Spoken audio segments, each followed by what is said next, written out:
ఈరోజు దేవుని యొక్క వాక్య ధ్యానాంశం. అమ్మా, ఎందుకు ఏడ్చుచున్నావు?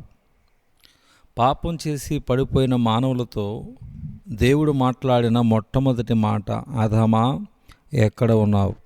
ఆదాము తినకూడని పండు తిని ఆ తర్వాత దేవుని స్వరము విని తాను దిగంబరనని తెలుసుకొని చెట్టు చాటున దాక్కున్నాడు.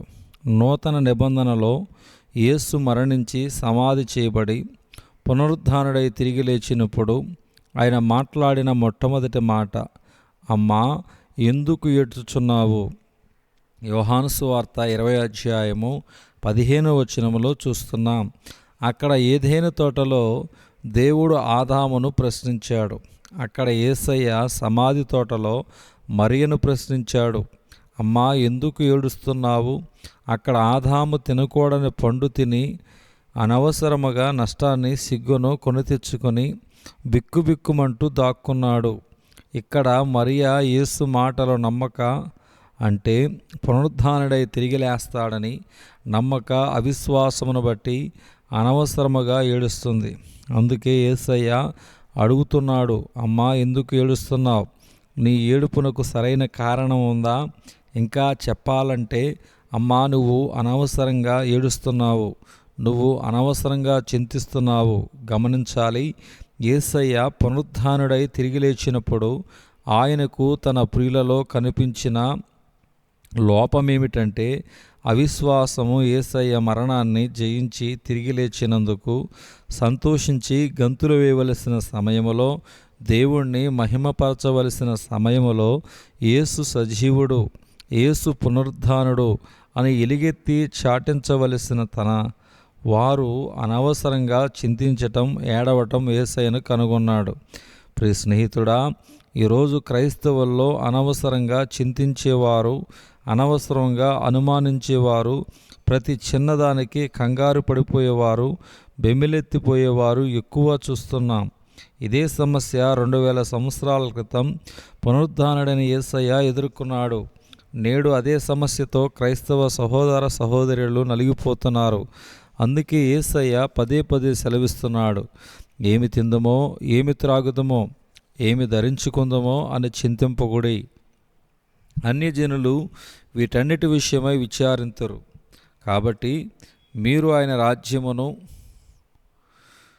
నీతిని మొదట వెతకండి, అప్పుడు అవన్నీ మీకు అనుగ్రహించబడునని మత్తయి సువార్త 6 అధ్యాయము 31-33 చూడగలుగుతున్నాం. అవిశ్వాసంతో దుఃఖపడేవారు కొందరైతే అదే అవిశ్వాసంతో ప్రాణభయంతో తలుపు మూసుకుని లోపల దాక్కున్నవారు మరికొంతమంది. ఇటువంటి బలహీనమైన పిరికి వారైన శిష్యులను కలిగిన యేసు వారికి తన్ను తాను ప్రత్యక్షపరుచుకుని ఆయన శరీరమును కనపరిచి వారికి పరిశుద్ధాత్మ శక్తిని అనుగ్రహించిన పిదప ఆ శిష్యులు మరెప్పుడూ భయపడలేదు, అనుమానించలేదు, వెనక్కి తిరిగి చూడలేదు. ఆ తర్వాత ఆ శిష్యులు ప్రతిదినమును సిలువను మోసుకుంటూ క్రీస్తును ప్రకటించిరి. అంతేకాకుండా 11 మంది శిష్యులలో ఒక్క యోహాను తప్ప మిగిలిన 10 మంది క్రీస్తు కొరకు, ఆయన స్వార్థ వ్యాప్తి కొరకు హతసాక్షులుగా తమ్మును తాము అప్పగించుకునిరి. ఒకప్పుడు వారు అవిశ్వాసులు, పిరికివారు. కానీ క్రీస్తు పునరుద్ధాన శక్తిలో వారు పాలు పంచుకున్నప్పుడు భూమిని తలక్రిందులు చేసేవారుగా తయారైరి. క్రీస్తు కొరకు రోషము కలిగి జీవించి ఆయన కొరకు తమ ప్రాణాలు త్యాగాలు చేసిరి. ప్రియ స్నేహితుడా, నేటి వరకు నువ్వు మాటిమాటికి అనవసరముగా చింతించేవానిగా, దుఃఖించేదానివిగా, అనుమానించేవానిగా ఉన్నావేమో. ఏ పునరుద్ధాన శక్తి అయితే శిష్యులను సిలువ సైనికులుగా మార్చిందో అదే పునరుద్ధాన శక్తిని నువ్వు పొందుకో.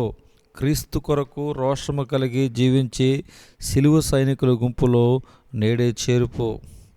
యేసుతో టీవీగాను నడుస్తూ ఆత్మీయ పోరాటములో ముందుకు సాగిపో.